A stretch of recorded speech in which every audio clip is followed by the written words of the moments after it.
Hello everyone, मी प्रतीक्षा. खूप दिवसापासून मी विचार करत होते की मी डेली व्लॉगिंग सुरू करायला हवं की नको. पण त्यानंतर मग मी विचार केला की का नको, कारण याशिवाय मी दुसरं काही करू पण शकत नाही.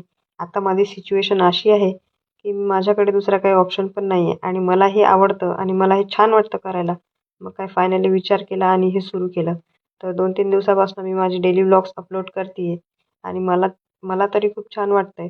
हो, मला प्रॉपर शूटिंग करता येत नाही आहे आणि प्रॉपर व्हिडिओज पण माझे बनत नसतील, पण मी ट्राय करते ते प्रॉपर बनवण्याचा आणि प्रॉपर शूट करण्याचा.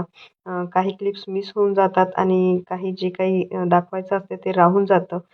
माझ्या मुलीमुळे मला तेवढं प्रॉपर शूट करायला मिळत नाही. पण ठीक आहे, मी नवीन आहे. हळू मी पण छान छान व्हिडिओज बनवण्याचा प्रयत्न करेल. त्यानंतर मग आजचा डेली रुटीन तुमच्याशी शेअर करते.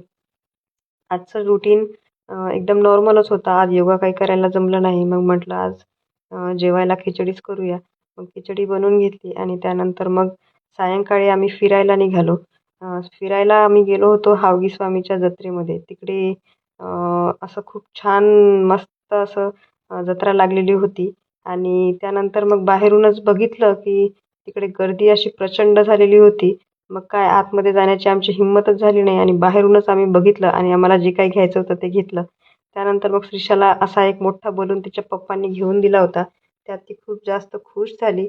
मग रस्त्यावर एका शॉपमध्ये आम्ही थांबलो. तिकडे थोडं खायचं सामान वगैरे घेतलं, स्वीट्स वगैरे घेतले आणि मग तिकडे श्रीषा अशी मस्ती करत होती आणि तिकडून निघालो. तर मग असा होता माझा आजचा दिवस. Thank so much for watching. Bye. भेटूया उद्याच्या व्लॉगमध्ये.